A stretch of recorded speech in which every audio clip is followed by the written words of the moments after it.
Sympathy create ஆகுது sir. இப்ப ஏதோ அவங்க பாதிக்கப்பட்டது போல உணர்றாங்க எல்லாருமே. அது ஏமாற்றுறது. அவங்க அதுல வெற்றி பெறுவாங்க.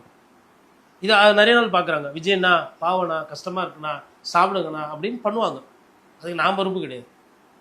நான் அவரை ஐயா காமராஜர் மாதிரி தடகாத்தமா நல்லா ரோட்ல நடந்து கிடந்து மக்கள் எல்லாம் பார்த்து அப்படி ஒரு அரசியல் பண்ணணும்னு ஆசைப்படுறேன். இன்னைக்கு காலைல ஒரு செய்தி பார்த்தா ஹெலிபேடு தயார் பண்றாங்க. அம்மையார் ஜெயலலிதாவை தான் தள்ளி இருந்தாங்க. கொடநாடுக்கு போவாங்க. அதுக்கப்புறம் இங்கே ஈசிஆரில் ஒரு வீடு இருந்தது. அவங்களுக்கு பேர் எனக்கு சட்டு ஞாபகம் இல்லை. போயிட்டு தான் வருவாங்க. எதுக்குங்க ஹெலிபேடு? யாருன்னா மூளை இருக்கிறவங்க இதெல்லாம் ஐடியா கொடுப்பீங்களா? ஹெலிபேடில் ஹெலிகாப்டரில் போகிறது எவ்வளோ டேஞ்சர். அவசரத்துக்கு போகலாங்க. அடிக்கடி போகிறதுக்கு ஹெலிபேட் ஐடியா யாரோ கொடுத்துருக்குறாங்க. ஏதோ ஒன்று ஆச்சு அவருக்கு. சீஃப் ஆஃப் ஆர்மி நம்ம காட்டேரியிலேருந்து ஊட்டியில் வரும்போது விமானம் மரணம். ஆமாம். அப்புறமா உங்களுக்கு இவர் YS ராஜசேகர் ரெட்டி ஹெலிகாப்டரில், சௌந்தர்யா நடிகை, எவ்வளோ பேர் ஹெலிகாப்டர் விமானத்தில் இறந்துருக்காங்க தெரியுங்களா?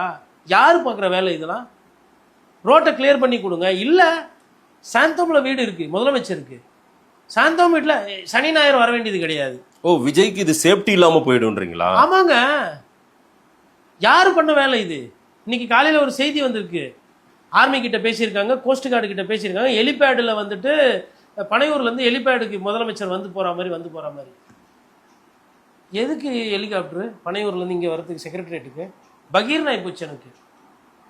சார் நம்ம ஒரு பத்திரிகையாளராக யாரையும் அப்படி ஃபுல்லாக போய் பாராட்டவும் வேணாம், யாரையும் விமர்சனம் வேணாம். பட் பாதுகாப்புன்ற ஒரு விஷயத்தில் நான் பேசலாம்ல.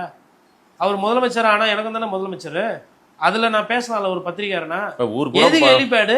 ஊர் பூரா பஞ்சாயத்தும் இழுத்து வச்சிருக்காரு. எதுக்குங்க ஹெலிபேடு?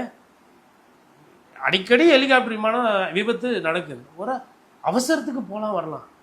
இப்போ ஜனாதிபதி போகிறாரு வராரு, பிரதமர் வராருன்னா 6 மாதத்துக்கு ஒரு வாட்டி தான் வருவாங்க அவங்க. அப்போ சென்னைக்கு பக்கத்தில் இருக்கிற அந்த ஹெலிபேடை யூஸ் பண்ணுவாங்க.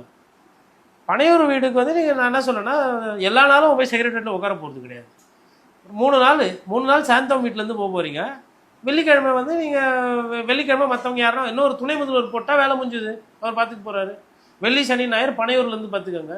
ஊராம் வீட்டு நெய்யில உங்க வீட்டுக்கு ஸ்வீட் செய்யாதீங்க. எப்படி? ஊராம் வீட்டு நெய்யில உங்க வீட்டுக்கு ஸ்வீட் செய்யாதீங்கன்னு அர்த்தம். இருங்க பாய், இப்ப போன நம்பரை புடிச்சு எல்லாம் ஐபோன்ல புடிச்சு போடுறேன் பாருங்க பாய். என்ன எல்லாம் லோலாயத்தனம் பண்ணிட்டு இருக்கீங்களா? இருங்கடா பேசிக்கிறேன் பாருங்க.